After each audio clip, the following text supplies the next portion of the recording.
ہم نے house open رکھا ہے، ان کو ہم پورے کے پوری پیمنٹ واپس کریں گے، ایسا ایشو نہیں ہے۔ اس پیسوں کو وہاں رہنے کا مقصد کیا ہوتا ہے؟ ہم جب یہاں سے پیسے بھیجتے ہیں تو اس کا ایک پورا سسٹم ہے، اس میں ہمارے جو کنٹریبیوٹنگ پارٹنرز ہیں وہ منظم کے اکاؤنٹ میں پیسے ڈالتے ہیں، بینک کا T T buying selling rate کے مڈ ریٹ پہ ٹرانسفر ہوتی ہے فنڈ، اور یہ فنڈ آگے ڈالر میں کنورٹ ہوتا ہے، ڈالر کنورٹ ہو کے ریال میں جاتے ہیں۔ تو اتنے لمبے پروسیس سے ہو کے یہ اماؤنٹ وہاں پہنچی ہے۔ اب اگر یہ ساری محنت رہ گاں چلی جائے گی، ڈالر کا ریال کا ریٹ 74.5 اور 75 تک گیا تھا، اللہ نہ کرے یہ زیادہ ہوتا ہے تو پھر تو ان پیکیجز میں ہم نہیں کر سکیں گے۔ یہ پیسے وہاں امانت پڑے ہوئے ہیں، ان حجاج کرام کے ہیں۔ یہاں کے حجاج کرام اگر اپنا کچھ واپس لینا چاہتے ہیں، for that very purpose we are available, ہمارے آفیسز اویلیبل ہیں، ہم خود اویلیبل ہیں، ہم ان کو مینیج کر سکتے ہیں۔ دیکھیں جی، سب کچھ کرنے والی ذات اللہ کی ہوتی ہے۔ اللہ پاک جو ہے وہ معاملات کو سدھارتا ہے، بگاڑتا ہے۔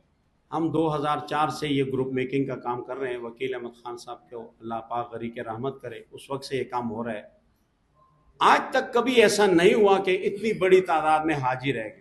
یہ بیسیکلی جو چینج آئی ہے یہ صرف سسٹم کے چینج ہونے کی وجہ سے آئی ہے، بیسیکلی صرف پاکستان کا ایشو نہیں ہے۔ یہ ایشو دیکھیں، اگر ہوپ کو مورد الزام ٹھہرایا جائے یا صرف مورا کو ٹھہرایا جائے تو بھی میں اسے زیادتی اس لیے سمجھوں گا کہ بنگلہ دیش میں نہ ہوپ ہے نہ مورا ہے، انڈیا میں نہ بنگلہ دیش ہے نہ مورا ہے، نائجیریا میں نہ ہوپ ہے نہ مورا ہے، لیکن بعض کلرکٹس جو منسٹری کے اندر ہیں انہوں نے اس کو فیل کرنے کی کوشش کی۔ آؤٹر کوئی ایسی بات نہیں ہے، باقی جو چیز ہے الحمدللہ اویلیبل ہے، ہم نے داخلے لیے ہیں، داخلوں کو ہم اون کرتے ہیں، ان کے پیسوں کو ہم اون کرتے ہیں، اور الحمدللہ وہ سیٹ اپ میں موجود ہیں۔ آج ہم جس مقصد کے لیے بیٹھے وہ مقصد ہے ہی یہی۔ سب سے پہلی بات تو یہ کہ حجاج پاکستان کو کوٹا ملتا ہے اور پاکستانی حاجی اس پہ سفر کرتے ہیں۔ یہ جن کو ہم نے بک کیا یہ پاکستانی حاجی ہیں۔ ایک مس ہیپ ہو گیا، ایک نئے سسٹم کو سمجھنے میں، اڈاپٹ کرنے میں وقت لگ گیا۔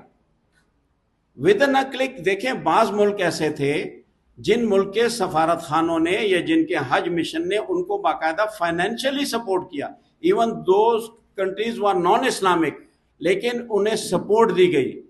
ایک بات واضح کرنا چاہتا ہوں، ہمیں جو فرسٹ اٹیمپٹ میں کہا گیا تھا کہ زون کی پیمنٹ کر دیں، زون مین وہاں کی زمین، خیمے کی زمین کی پیمنٹ کرنی ہوتی ہے جو کدانہ کو جاتی ہے، وہ ہم نے 77,000 حجاج کی 14 فروری تک کر دی تھی۔ امپلیمنٹیشن جب سیکنڈ ہمارے اوپر آئی توافع کی تو that was a huge amount. اب وہ اتنے اماؤنٹ اتنی دیر میں شفٹ کرنا پاسبل نہیں تھا۔ جو پیسے آج ہم نے وہاں بھیجے ہیں، جو وہاں موجود ہیں، وہ اس چیز کا ثبوت ہے کہ ہم نے پیسے بھیجے ہیں۔ دیکھیں، میری گورنمنٹ یا میری اپنی منسٹری سے ایک ہی گلہ ہے کہ اگر 14 فروری کو انہوں نے محسوس کیا کہ اب آگے نہیں جانا چاہیے، ان کو 48 گھنٹے ہمیں دیے، 48 گھنٹوں میں جس نے ڈالنے تھے ڈال دیے۔ 21 فروری کو ان کو یہ سسٹم ہی بند کر دینا چاہیے تھا۔